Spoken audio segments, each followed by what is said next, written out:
বাংলাদেশের কোন জায়গার এমপি কিভাবে চলে আমি জানি। আমি তো আমার দরজা কোনো জামাত বিএনপি কারোর জন্যই তো বন্ধ রাখি নাই কোনোদিন। আমি তো বলি নাই যে জামাতের আসা যাবে না, বিএনপির আসা যাবে না, অমুক লোকের আসা যাবে না, তমুক লোকের আসা যাবে না। আমি তো সবার জন্য আমার দরজা আমি ওপেন করে রেখেছি। করোনা ভ্যাকসিন যে দিয়েছি, তোরা কেউ কোয়া পারবেন যে তোমাকে 2 টাকা দিবেন এক শিকাকো? অথচ যদি পেঁয়াজের দাম আজই যদি 100 টাকা নাগে, কাল সবাই শেখ হাসিনা গেলেন গেলেন না? সয়াবিন তেল মধ্যে এরা দাম বাড়ছে, পাওয়া যায় নাই, একটা সময় হলো, সবগুলো শেখ হাসিনার দোষ। এই যে বিনা পয়সায় ওষুধ দিচ্ছে, বিনা পয়সায় বছরের প্রথম দিন বই দিচ্ছে, আপনাদের পয়সা দিয়ে ঘরে ঘরে বিদ্যুৎ দিল, আপনাদের টাকা দিয়ে পদ্মা সেতু নির্মাণ করলো। কই শেখ হাসিনার তো গুণ কীর্তন ওইভাবে খরচেন না কেউ। খালি পেঁয়াজের দাম আজই বাড়ুক, কালকেই মনে করেন যে 1 টনের দেশটা রসাতলে চলে গেল। আপনারা যেগুলা পেয়েছেন সেগুলা স্বীকার করবেন না, সেগুলো অনুভব করবেন না। আমি শিবলি সাদিক যেভাবে এই 4টি উপজেলায় আমার কার্যক্রম আমি করে যাচ্ছি, আমি 5টি বছর পর আপনাদের কাছে সমর্থন চাই, ভোট চাই।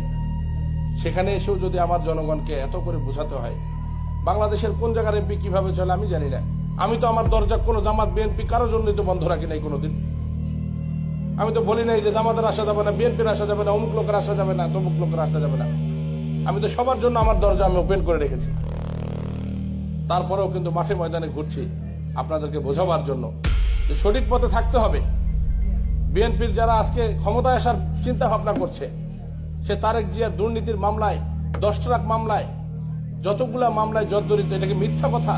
বাংলাদেশে কি 21শে আগস্ট হয় নাই? আপনারা কি দেখেন নাই? রক্তাক্ত সেই বঙ্গবন্ধু এভিনিউ দেখেন নাই? আইবি রহমান সহকারে আমাদের প্রয়াত রাষ্ট্রপতির সহধর্মিনী সহকারে 24 জন মানুষের রক্তাক্ত লাশ দেখেন নাই আপনারা? 10 ট্রাক অস্ত্র মামলা যেটা চিটাগাং পড়ে ধরা পড়েছে, আপনারা সেই 10 ট্রাকের ছবি দেখেন নাই? টিভিতে ভিডিও দেখেন নাই? এগুলা কি আমি একজন আওয়ামী লীগের এমপি হিসেবে মিথ্যা কথা বলছি? এই বিষয়গুলো যদি সত্য হয়ে থাকে তার মামলা হবে না? বাংলাদেশের কি কোথাও কোনো আইন আছে যে রাষ্ট্রপতি বা প্রধানমন্ত্রীর ছেলে হলে তার নামে অন্যায় করে গেলে কোনো মামলা হবে না? এই কথাগুলো বলছি আপনাদেরকে বোঝাবার জন্য, সমৃদ্ধ হবার জন্য।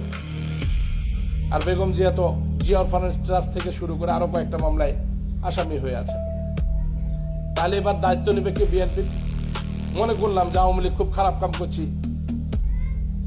আওয়ামী লীগ কার ভোট দেওয়া যাবে না, তাহলে ঠিক আছে, ভালো কথা, বিএনপির নেতাকে সেটা কাকে মানবেন বাংলার মানুষ? বিএনপির নেতা কোন উপায় আছে, পথ আছে?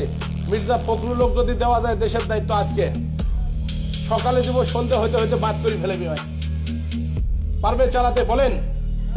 অনেক মুরব্বীরা আছে, মির্জা ফখরুলকে যদি দায়িত্ব দেওয়া হয় 7 দিন দেশটা চলবে?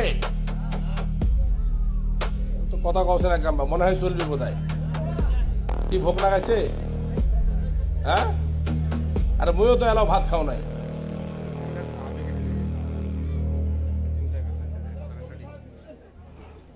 আমি এই কথাগুলো এই কারণে বলছি, আমার এলাকার মানুষ বাংলাদেশের মধ্যে সব থেকে ভালো মানুষ।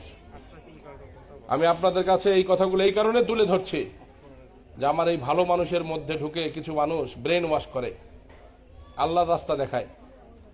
আর পরিবারত কেউ নামাজ পড়ে না হয় ছাড়া, হয় ফির জামাতের বিশাল বড় একজন কর্মী। খবর নিয়ে দেখবেন ওই ভাই ভাতি যায় ওই কোনা কাঞ্চির যা গাঞ্জা ডলি বেড়াচ্ছে, অথচ হয় ফির জামাতের বিশাল বড় এই লম্বা দাড়ি থুয়ে টুপি টুপি লাগাই, মনে করেন এমন কথাবার্তা বলবে, আল্লাহর খোঁজ নিয়ে দেখো ভাই ভাতি যে গাঞ্জা খায় বেড়াচ্ছে।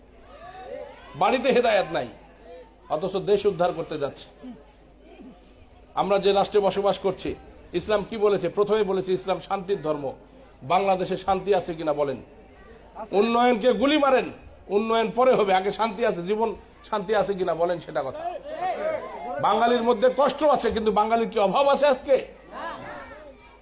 বাঙালির তো অভাব নাই। আমরা শান্তি কায়েম করেছি। শেখ হাসিনার দোষ দেয়, বা শেখ হাসিনা বলে ভোট দিলে ইন্ডিয়া বলে হয়ে যাবে, সবগুলো বলে মন্দির নাকি উলুধ্বনি বলে হবে মসজিদ। অথচ সেই শেখ হাসিনা আপনাদের সারা বাংলাদেশে 560টা মসজিদ করে দিচ্ছে।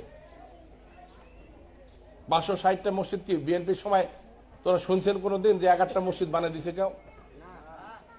তোমার বিজুলত কি তো নেই কথা কথা বোঝেন না তোরা?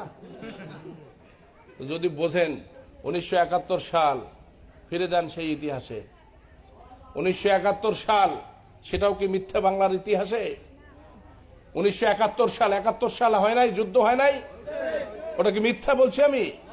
30 লক্ষ মানুষের রক্তের বিনিময়ে স্বাধীনতা আসে নাই? 2,69,000 মা বোন সম্ভ্রম হারায় নাই, বীরাঙ্গনার রূপ নিয়ে এখনো তো অনেকে বেঁচে আছে। সে সময় কোথায় ছিল বিএনপি জামাত?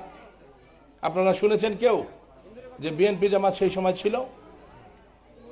একটাই ডাক ছিল, একটাই কথা ছিল, জয় বাংলা স্লোগান ছিল, বঙ্গবন্ধুর সেই হুঙ্কার ছিল, প্রতিবাদের সুর ছিল। বাংলার 7 কোটি মানুষ, পদ্মা মেঘনার যমুনার মানুষ, আপনারা এক হয়ে যুদ্ধ করেছেন, এই দেশটাকে স্বাধীন করেছেন। তখন তো জামাত বিএনপি জাতীয় পার্টি কাক্য দেখা যায় নাই। এখন প্রেক্ষাপটে যখন দল গঠন হয়েছে তখন এসে বিভাজন করছেন আপনারা। আমি অনুরোধ করে যাই, আমি শিবলি সাদিক, মানুষ আগে চেনেন, সবার আগে মানুষ দেখে সমর্থন দেন এবং তারপরে বিবেচনায় নিয়ে আসেন মুক্তিযুদ্ধ যদি হয়ে থাকে মুক্তিযুদ্ধের সপক্ষের শক্তি নিয়ে কারা লড়ছে, আমরা কতজন মানুষের প্রাণ দিয়েছি এই দল করতে গিয়ে, দেশ করতে গিয়ে, আর বিএনপি জামাত কতজন মানুষের জীবন দিয়েছে সেটা কথা বলেন আমাকে। আমাদের সব থেকে বড় প্রমাণ হলো এই দেশটাকে ভালোবাসতে এসে বঙ্গবন্ধু স্বাধীন করে দিয়ে গেলেন, তাকেই ওরা বাঁচতে দিল না, সপরিবারে হত্যা করলো। ওই কথাটা যখন বলি বিএনপি জামাতের ভাইয়েরা মনে করে যেটা রাজনৈতিক বক্তৃতা করছে আমরা। যান, যদি মিথ্যা হয়ে থাকে 32 নম্বর বাড়িতে তো এখনো গুলির চিহ্ন আছে, বঙ্গবন্ধুর রক্তাক্ত সেই রক্তমাখা কাপড় এখনো আছে, সেই গুলি লাগা প্লেট গ্লাস থেকে শুরু করে সবকিছু এখনো দৃশ্যমান। একটা দেখান বিএনপি জামাতের ভাইয়েরা যে আওয়ামী লীগ কর্তৃক বা আওয়ামী লীগ সরকার কর্তৃক কোন জায়গাতে এরকম গুলি করে বিএনপির কোন নেতা, ক্ষুদ্র একটা ইউনিয়নের নেতাকে সপরিবারে হত্যা করছি আমরা?